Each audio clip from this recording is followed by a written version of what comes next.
ETF index mutual funds నేర్చుకుని stock మార్కెట్లో రాణించాలనుకుంటున్నారా? వెంటనే ఈ నెంబర్కి కాల్ చేయండి. నమస్తే, welcome back to Suman TV.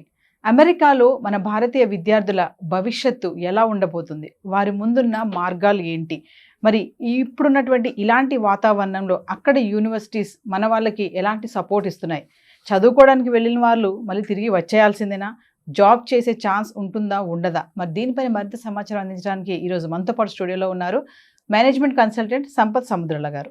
నమస్తే సార్. సార్, మరి ప్రజెంట్ చూసుకుంటే మరి ట్రంప్ హవా నడుస్తుంది. ఆల్రెడీ మనం చాలా వీడియోలో మాట్లాడుకున్నాం. ఓకే, ఇప్పటి వరకు వదిలేస్తే మరి ఫ్యూచర్ మన స్టూడెంట్స్ భవిష్యత్తు ఎలా ఉండబోతుంది అంటారు? మరి నేను అడిగినట్టుగా ఈ వాతావరణంలో అక్కడ యూనివర్సిటీ సపోర్ట్ ఎలా ఉంటుంది? మా యూనివర్సిటీస్ పరంగా మనం చూసినట్టయితే they are all supporting students and they are in favour of students అని చెప్పొచ్చు.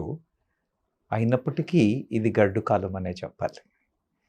Because the administration has made the policies quite stringent, and then ప్రతి ఒక్క ఇంటర్నేషనల్ స్టూడెంట్ అడ్మిషన్ మీద కూడా, ఆ తర్వాత ఈ మరి అంటారు స్టూడెంట్ ఎక్స్చేంజ్ ప్రోగ్రామ్ మీద వెళ్ళిన స్టూడెంట్స్ని కానివ్వండి, వీటన్నింటి మీద ఉన్న లీగల్ కేసెస్ని కూడా యూనివర్సిటీస్ ఫేస్ చేసి వాళ్ళు తెచ్చిన స్టూడెంట్స్ని డిఫెన్స్ చేసుకోవాల్సిన పరిస్థితుల్లో ఉంది.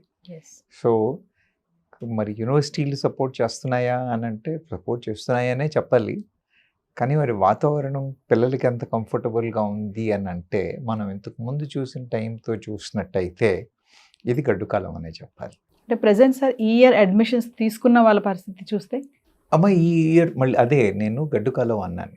ఎందుకని అన్నాను అని అంటే, ఇప్పుడు ఫర్ ఎగ్జాంపుల్ మిడ్ జూన్లో వీసా ఇంటర్వ్యూలు సస్పెండ్ అయిపోయాయి. ఆ తర్వాత మీరు ఇప్పుడు వీసా ఇంటర్వ్యూల కన్వర్షన్ రేట్ చూసినట్టయితే రిజెక్షన్ పర్సంటేజ్ హ్యాస్ ఇంక్రీస్డ్ ఫెనామినల్లీ. ఇంతకు ముందులాగా లేవు. ఇంతకు ముందు చాలా క్లియర్గా ఎక్కడ హైదరాబాద్ కౌన్సిలేట్లోనే కానివ్వండి, వేరే సిటీలో ఉన్న కౌన్సిలేట్లోనే కానివ్వండి, ఏవైతే క్లియరెన్సెస్ ఇంతకు ముందు వచ్చాయో ఆ రేట్లో ఇప్పుడు రావట్లేదు. అదే అంటే అడ్మిషన్ కార్డ్ చేతిలో పెట్టుకుని కూడా వీసా వస్తుందా రాదా అన్న డౌట్లో చాలా కన్ఫ్యూజ్డ్ స్టేజ్లో పిల్లలు ఉన్నారు అని చెప్పచ్చు. పోనీ వీసా ఇంటర్వ్యూ వచ్చినా కూడా ఓ డేట్ స్లాట్ వచ్చింది నాకు, నేను I'm going for the interview అని అంటే ఇంతకు ముందు ఎంత కాన్ఫిడెన్స్తో వెళ్ళారో అంత కాన్ఫిడెన్స్గా వెళ్ళడానికి లేదు. Because the scrutiny has become much more stringent, questioning has become much more stringent, and the percentage of rejection చూసినట్టయితే కూడా చాలా ఎక్కువగానే ఉందని చెప్పచ్చు. సో ప్రజెంట్ చూసుకుంటే మరి అక్కడ ఉన్న వాళ్ళ పరిస్థితే కానీ, మరి వెళ్ళాలనుకునే వాళ్ళ పరిస్థితి కానీ మరి ఈ టైంలో ఎలా ఉంటుంది అంటే, ఇప్పుడు నేనేమన్నానంటే వీసా ఇంటర్వ్యూస్కి వెళ్తున్న క్యాండిడేట్స్ ఎవరైతే ఉన్నారో వాళ్ళ స్క్రూటినీ అనేది చాలా టఫ్ అయింది అని అన్నాను. 10/9/49 అనే ప్రొక్లమేషన్ ఇంటర్నల్ సెక్యూరిటీ కోసం అని ఏదైతే ట్రంప్ గవర్నమెంట్ అంటుందో, వాళ్ళు స్టూడెంట్స్ని వాళ్ళ సోషల్ మీడియాని పబ్లిక్ చేయాలంటున్నారు. సచ్ దాట్ అవసరం పడితే వాళ్ళ సోషల్ మీడియా కంప్లీట్గా స్క్రూటినీ చేసి యూఎస్కి అగెన్స్ట్గా ఏమైనా ఉన్నాయా, వాళ్ళ పరిస్థితి ఏంటి అని స్టడీ చేసుకోవాల్సినంత scope. So it is becoming much more difficult for people to prove the clean and things. Documentation సరిగ్గా ఉండడం, ఏదో చిన్న మైనర్ ఇష్యూస్ కూడా ఉండకుండా చూసుకోవడం, ఇవన్నీ ఇప్పుడు వెళుతున్న లేదా వెళ్ళాలనుకుంటున్న పిల్లలకున్న కండిషన్. సరే, అక్కడున్న పిల్లల పరిస్థితి ఏంటి అని అంటే, ఆల్రెడీ అడ్మిషన్ అయ్యి ఆల్రెడీ యూఎస్లో వెళ్ళి కోర్సు కంప్లీషన్ స్టేజ్లో ఉన్నవాళ్ళు, కోర్సు కంప్లీట్ చేసిన స్టూడెంట్స్ అంటే వాళ్ళకేం పరిస్థితుల్లో తేడా ఏం లేదమ్మా. ఎందుకనంటే వాళ్ళకి కోర్స్ ఈ స్టెమ్ ఎడ్యుకేషన్ కోసం వెళ్ళి వాళ్ళు కానివ్వండి, వాళ్ళకి ఏదైతే ఈ 3 years 36 months ఓపీటీ ఫెసిలిటీ ఏదైతే ఉందో అవన్నీ కూడా ఇంటాక్ట్గానే ఉన్నాయి. కాబట్టి అక్కడ ఆల్రెడీ వెళ్ళి కోర్స్ పర్స్యూ చేస్తూ కంప్లీషన్ చేస్తూ ఉన్న కండిషన్లో ఉన్న పిల్లలకి ఏం ఇబ్బంది ఉంది అని చెప్పలేం. కానీ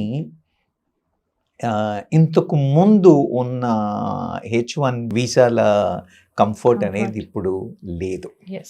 ఎందుకంటే అంత ఈజీగా ఇవ్వట్లేదు.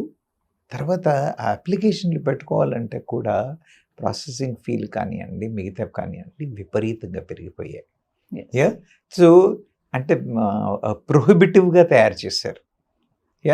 కాబట్టి మరి ఉద్యోగం వీసాలు వస్తాయా అని అంటే ఓపీటీ 36 months అయితే ఉండగలుగుతారు, కానీ ఉద్యోగం వీసాలు వస్తాయా, ఉద్యోగాలు వస్తాయా అని అంటే ఒక క్వశ్చన్ మార్క్ అనే చెప్పొచ్చు. కానీ మరి అంటే ఆపర్చునిటీస్ ఉన్నాయా అంటే టోటల్గా క్లోజ్ అయితే ఏం అవ్వలేదు, కానీ ఇంతకు ముందు ఉన్నంత సులభతరంగా అయితే లేవు అని క్లియర్గా చెప్పచ్చు. సో కమింగ్ టు పాలసీస్, మరి ఏమైనా చేంజెస్ వచ్చాయా? పాలసీలు అంటే ఇప్పుడు మార్పులు వాళ్ళకి ఇంటర్నల్గా రెగ్యులర్గా ఉన్న వాటిలో చిన్న చిన్న మార్పులు ఉన్నాయమ్మా. నేను ఇప్పుడు మీకు స్పెసిఫిక్గా చెప్పాను కదా, స్క్రూటినీని చాలా స్ట్రింజెంట్ చేయమన్న ఇన్స్ట్రక్షన్స్ ఉన్నాయి. తర్వాత ఈ సోషల్ మీడియా చెప్పాను కదా, దాని మీద any student who is applying for visa should make their social media public. So anybody they should be able to go and access, review, check అన్న చేంజెస్ ఉన్నాయి. ఆ తర్వాత ఇప్పుడు నేను ఇంతకుముందు అన్నట్టుగా యూనివర్సిటీస్ కూడా స్టూడెంట్ ఎక్స్చేంజ్ ప్రోగ్రామ్ మీద వీసా అన్న వాటన్నిటికీ కూడా డాక్యుమెంటేషను, ప్రాసెస్ ఇవన్నీ చాలా చాలా క్షుణ్ణంగా మెటిక్యులస్గా చెక్ చేస్తున్నారు. కాబట్టి ఇంతకుముందు ఎప్పుడైనా అటు ఇటు దొరికినా ఏదైనా జరిగితే మేనేజ్ అయ్యేదేమో, కానీ ఇప్పుడు పరిస్థితుల్లో అలాంటివి ఏమీ జరగడానికి అవకాశాలు లేవు. సార్ ఇప్పుడు రూపాయి మారకం కూడా బాగా పెరుగుతుంది. సో మరి కమింగ్ టు ఎక్స్పెన్సెస్, మరి అక్కడ ఖర్చులు సరిపోక, మనం ప్రీవియస్ ఒక వీడియోలో మాట్లాడుకున్నాము, అక్కడ డబ్బులు సరిపోక మళ్ళీ మాకు మనీ పంపించండి అని పేరెంట్స్కి కాల్ చేసి అడగడము, మరి ఈ రూపీ పెరగడంతో అక్కడ ఖర్చులు కూడా పెరుగుతాయి కదా. మరి కాస్ట్ పరంగా చూసినట్టయితే నేను అన్నట్టుగా it is becoming difficult for students day by day. డబ్బులు అక్కడి డబ్బులా, ఇక్కడి నుంచి డబ్బులు వెళ్తున్నాయా, లోన్లా అన్న విషయాలు పక్కన పెడితే ఎవ్రీ ఆస్పెక్ట్లో కూడా, బికాజ్ ప్రతి అప్లికేషన్కి, ప్రతి ప్రాసెసింగ్కి ఫీజులు మారాయి, మిగతా ఖర్చులు కూడా పెరిగాయి. కాబట్టి it is going to be little tough financially also. Procedurally కాకుండా కూడా ఫైనాన్షియల్లీ కూడా విద్యార్థులకు కొంచెం గడ్డుకాలం అనే చెప్పచ్చు. కమింగ్ టు సార్, ఇప్పుడు అబ్రాడ్ ఎడ్యుకేషన్ అంటే చదువుకోవడానికి వెళ్ళి అక్కడ చాలామంది వాళ్ళ డిగ్రీస్ అయిపోయాక జాబ్ చేయాలనుకుంటారు. మరి ట్రంప్ హవా నడుస్తుంది, సర్కార్ కొన్ని రూల్స్ కూడా రిలీజ్ చేస్తున్నారు. అంటే చదువుకొని తిరిగి వచ్చేయాల్సిందేనా, జాబ్ చేసే ఛాన్సెస్ ఉండవంటారా? ఉండవు అని డిక్లేర్ చేయలేదమ్మా. ఉద్యోగాలు ఇవ్వరు అనేమి రూల్స్ ఏం పాస్ చేయలేదు. కానీ మనం H1B వీసాలను చూసినట్టయితే ఇప్పుడు చాలా తక్కువైపోయాయి. వీసాలు ఇవ్వడం కానీ, వాటి పర్సంటేజ్ కానీ, దాంట్లో ఉన్న స్క్రూటినీ కానీ చాలా టఫ్ అయిపోయింది. కాబట్టి ఇంతకుముందు వచ్చినంత సులువుగా అయితే రావట్లేదు. మరి ఎప్పుడైతే రావట్లేదు అని అంటే వాళ్ళకి ఇచ్చిన ఆ 36 నెలల ఓపీటీ ఎక్స్టెన్షన్లో ఉన్నంత వరకు చేసుకుని ఆ లోపల కష్టపడి ఉద్యోగం తెచ్చుకోగలిగితే దెన్ దే కెన్ స్టే. కానీ ఆ తెచ్చుకోవడం అనేది అంత ఈజీగా కనబడట్లేదు. కాబట్టి 36 months తర్వాత రిటర్న్ రావాల్సి వస్తుందా అని అంటే రావాల్సి వచ్చే పరిస్థితులు కూడా చాలానే కనిపిస్తున్నాయి. అందరికీ కాకపోయినా మెజారిటీ ఆఫ్ ద పిల్లలకి రావాల్సిన పరిస్థితులే ఉన్నాయి. కాబట్టి వెళ్ళేప్పుడే నేను చదువుకోవడానికి వెళ్తున్నాను అన్న ఉద్దేశంతో వెళ్తే బెటర్ ఏమో. లేదా ఇప్పుడు ఉన్న పిల్లలు కూడా we will complete our education, chance ఉంటే okay, if I get I'm fine, otherwise I'm willing to come back to India అన్న దాంతో వెళ్ళారనుకోండి, అప్పుడు స్ట్రెస్ ఉండదు. కానీ ఇవాళ ఉన్న పరిస్థితుల్లో చూసినట్టయితే లేదు నేను అక్కడ ఉండడానికని వెళ్తున్నాను అన్న మైండ్ సెట్తో వెళ్ళిన పిల్లలు కానీ, ఆ మైండ్ సెట్తో పంపించిన పేరెంట్స్ కానీ ఉన్నట్టయితే మాత్రం వాళ్ళకి విపరీతమైన స్ట్రెస్ అవుతుంది అని చెప్పచ్చు. సార్ ఒక విషయం చెప్పండి, స్మార్ట్ అండ్ స్కిల్ ఉంటేనే సర్వైవ్ అవుతారు అక్కడ ప్రెసెంట్ అని అంటే ఏం చెప్తారు? స్మార్ట్ అండ్ స్కిల్ ఉంటేనే అనేది అక్కడే కాదు ఎక్కడైనా అంతే. అర్థమైందా? మీరు ఇప్పుడు మన దగ్గరికి వచ్చిన తర్వాత కూడా ఎంతమంది engineering graduates are they employable, they are not employable అని అంటున్నాం మనం, అవునా? మరి ఏ దేశంలో అయినా కూడా వాళ్ళ దేశస్తుల్ని కాకుండా మన వాళ్ళని రిక్రూట్ చేసుకోవాలి అని అంటే మన వాడు కొంత తెలివితేటలు ఎక్కువ ఉండడం, కొంత స్కిల్ ఎక్కువ ఉండడం, వాళ్ళ ఎకానమీకి కాంట్రిబ్యూట్ చేయడం అన్న పరిస్థితులు అయితే ఉండాలి కదా. కాబట్టి అది ఇవాళ ఈ రోజుల పరిస్థితుల్లో అని కాదు, అది ఎప్పటికీ వర్తించేదే. Smart and skillful people only will be able to do it. STEM ఎడ్యుకేషన్కి ఇంకా అక్కడ ఆపర్చునిటీస్ ఉన్నాయి కాబట్టి సరిగా చదువుకుని సరిగ్గా ఉన్నవాళ్ళు ఒకటి. రెండవది వీసా ప్రాసెసింగ్లో వీసా ఇంటర్వ్యూలో చాలా చాకచక్యంగా దాన్ని ఫేస్ చేసి చేయగలిగిన వాళ్ళు, H1Bలు తెచ్చుకోగలిగిన వాళ్ళు, these are all the people who are going to survive. ఈ ఏ స్టెప్లో ఎక్కడ కొంచెం ఇబ్బంది అయినా కూడా it is going to be a difficult thing. So మళ్ళీ ట్రంప్ సర్కార్ ఒక నోటీస్ అయితే ఇచ్చింది రీసెంట్గా, ఏంటంటే F1 స్టూడెంట్ వీసా ఇంటర్వ్యూస్ మళ్ళీ స్లాట్ ఓపెన్ చేస్తున్నాము, మీరు రిజిస్టర్ చేసుకోవచ్చు, కాకపోతే ఏంటంటే సోషల్ మీడియా ఏదైతే ఉంటుందో దాన్ని అన్లాక్ చేసి పెట్టుకోవాలి, మేము చెక్ చేస్తాం ఖచ్చితంగా, ఎవరైతే అన్లాక్ చేయలేదో వాళ్ళది అప్లికేషన్ రిజెక్ట్ అవుద్దని చెప్తున్నారు. మరి రిలీజ్ చేయడం ఎందుకు, ఇలాంటి ఆప్షన్స్ పెట్టడము అంటే కదమ్మా, వాళ్ళు ఏం చెప్తున్నారంటే సెక్యూరిటీ రీజన్స్ అని. వాళ్ళు కూడా ఏమంటున్నారంటే, ఇప్పుడు నేను చెప్పాను కదా మీ సోషల్ మీడియా పబ్లిక్ చేయాల్సి ఉంటుంది అని అన్నారు. Such that the visa officers or the concerned officers of US, if they want to investigate or look into, go do the scrutiny, what kind of people, ఎలాంటి కమ్యూనికేషన్ అవుతుంది అని check చేయడానికి. కాబట్టి ఆ విషయంలో ఏమంటే కొంత ప్రాసెస్ టఫ్ అయింది అని మనం కంగారు పడాల్సిందే తప్పితే, మన స్టూడెంట్స్ వెళ్ళాలనుకున్న వాళ్ళు సోషల్ మీడియా ఓపెన్ చేయడం వల్ల వాళ్ళకి కలిగే నష్టం ఏముంది? ది ఓన్లీ థింగ్ ఈజ్ ఇవన్నీ ఇంకో 2 స్టెప్పులు ఎక్కువయ్యాయి, ఇంకో కాంప్లికేషన్ ప్రాసెస్ ఎక్కువైంది అన్న కంగారే తప్పితే, మన వీసా రిజెక్షన్కి ఆర్ వీసా యాక్సెప్టెన్స్కి మన సోషల్ మీడియాకి పెద్ద ఇదేమీ ఉండదు. So with that what they are trying to avoid illegal guys or wrong guys entering in to their country.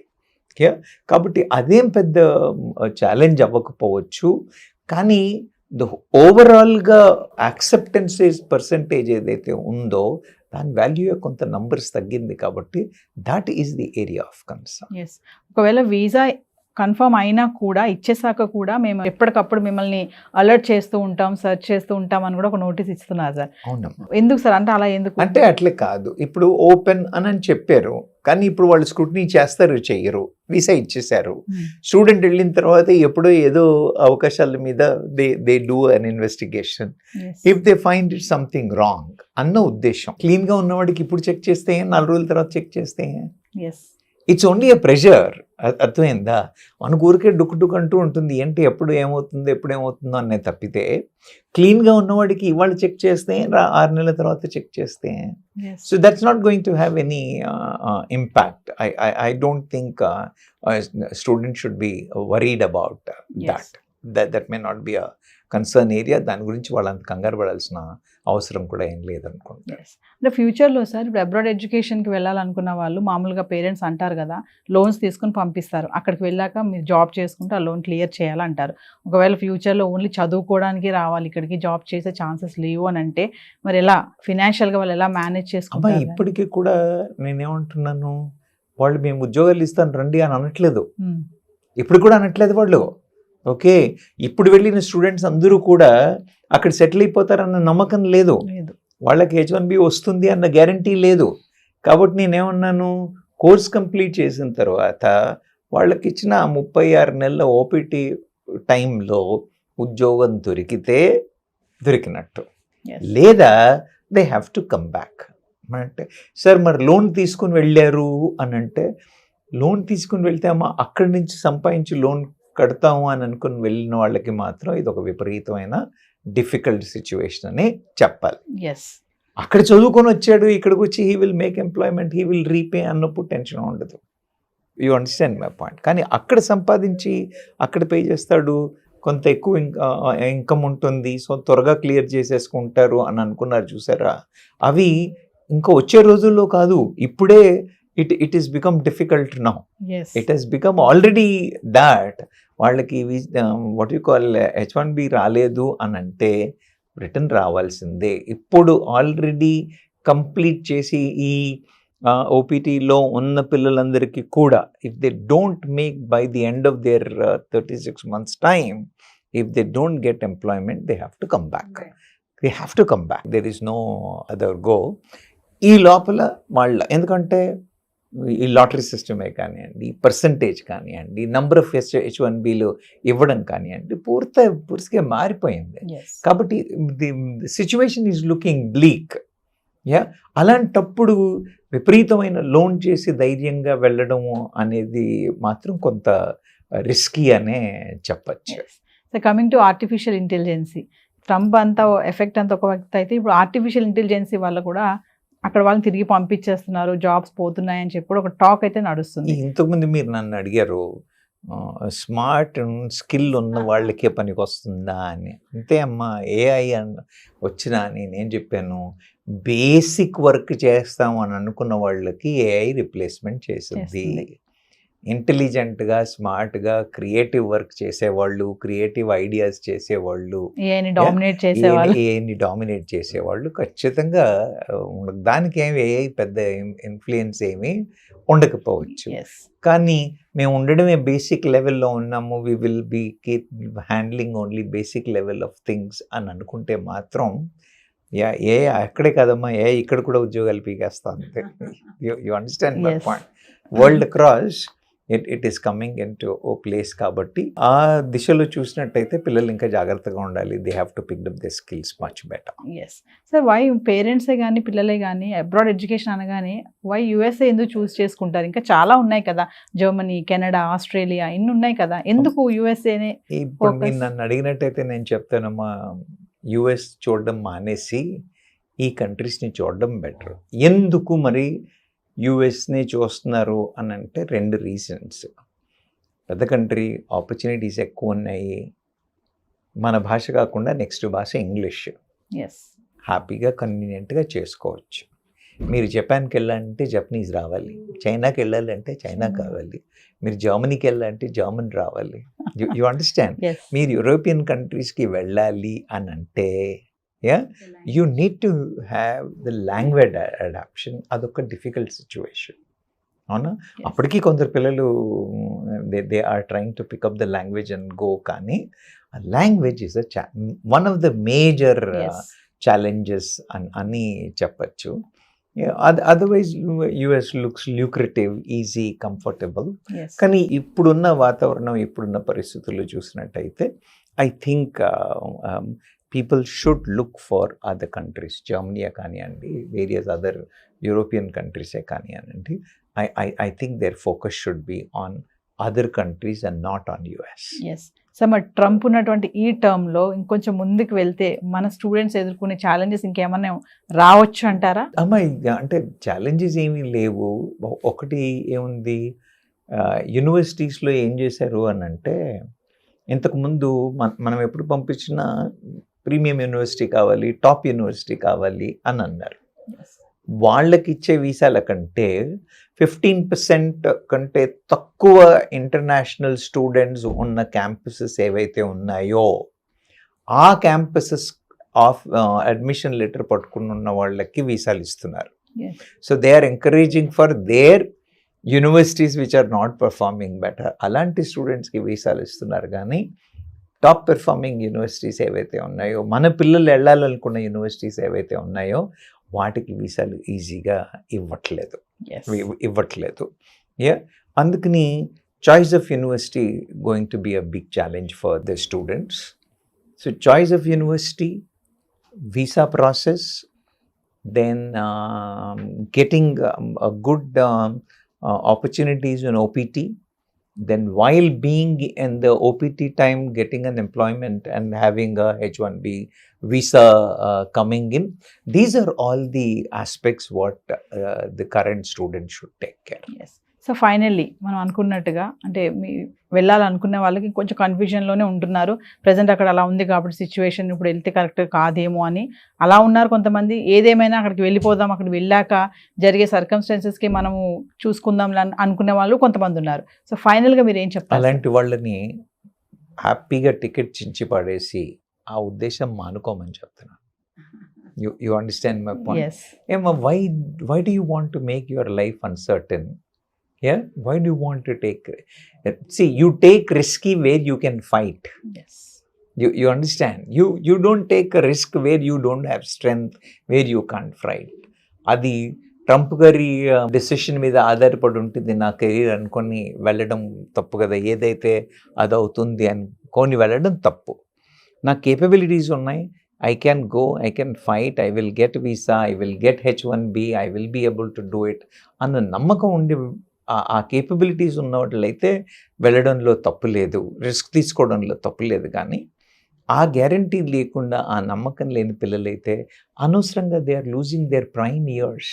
Yes, అవునా కదా? కనీసం 4-5 ఏళ్ళు టోటల్గా డిస్టర్బ్ అయిపోతుంది. Their career gets disturbed. Ideally, I would suggest if you don't have that kind of a comfort, please అటువైపు చూడమాకండి. Yes. వేరే countries ఉన్నాయి చూడండి. Yeah, explore various other options. ఎందుకు మన దేశంలోనే మంచి ఆపర్చునిటీస్ ఉన్నాయి. Yes, yeah, explore the various opportunities available in this country. Why do you want to run around? Yes. Coming to పేరెంట్స్కి అడ్వైస్ ఏం చేస్తారు సార్? ఇప్పుడు డబ్బులు ఉన్న వాళ్ళు మంచిగా ఉంటారు, లేని వాళ్ళు అప్పులు చేసి కూడా పంపిస్తున్నారు అనుకోండి. అంటే ఏదేమైనా నువ్వు అక్కడికి వెళ్ళాలి, అక్కడ చదువుకోవాలి, అబ్రాడ్ ఎడ్యుకేషన్, మంచి జాబ్ వస్తుంది, నీ లైఫ్ బాగుంటుంది, నువ్వు సెట్ అయిపోతావు అనే పేరెంట్స్ చాలా మందే ఉన్నారు, డబ్బులు ఉన్నా లేకపోయినా కూడా. వాళ్ళకి మీరు ఏం సజెస్ట్ ఇది చేస్తారు? పేరెంట్స్దే ప్రాబ్లం అమ్మ. పిల్లలు వాళ్ళ నేనేమన్నానంటే, పిల్లవాడు తెలిసి తెలియక, అమ్మాయి ఎవరైనా తెలిసి తెలియక రిస్క్ తీసుకుంటోంది అని అంటే వాళ్ళకి సరి అయిన గైడెన్స్ ఇచ్చి డైరెక్షన్ ఇవ్వాల్సిన బాధ్యత పేరెంట్స్ది. ఎస్, అలాంటిది వాళ్ళని తప్పుదారి పట్టించి వాళ్ళే ఒక ఏమంటారు సోషల్ దీంట్లో వచ్చేసి ప్రెషర్లోకి వచ్చేసి పంపించాలని వాళ్ళ పిల్లలు వాళ్ళ కెరీర్ మీద స్ట్రెస్ పెట్టి పిల్లల మీదే స్ట్రెస్ పెట్టి అవసరం అంటారా ఇది? Yeah, ideally I suggest parents should not talk about. మన పిల్లలు మనల్ని వదిలి వెళ్ళకూడదు. అవునా? ఒకసారి బయటికి వెళ్ళినవాడు వస్తాడన్న నమ్మకం కూడా లేని లేదు. పరిస్థితిలో Yes. అలాంటిది ఇంత కన్ఫ్యూజింగ్ స్టేజ్లో పిల్లల్ని పంపించి వాళ్ళు అక్కడ స్ట్రెస్లో మనం ఇక్కడ స్ట్రెస్లో, యా, ఎంతవరకు సబబు?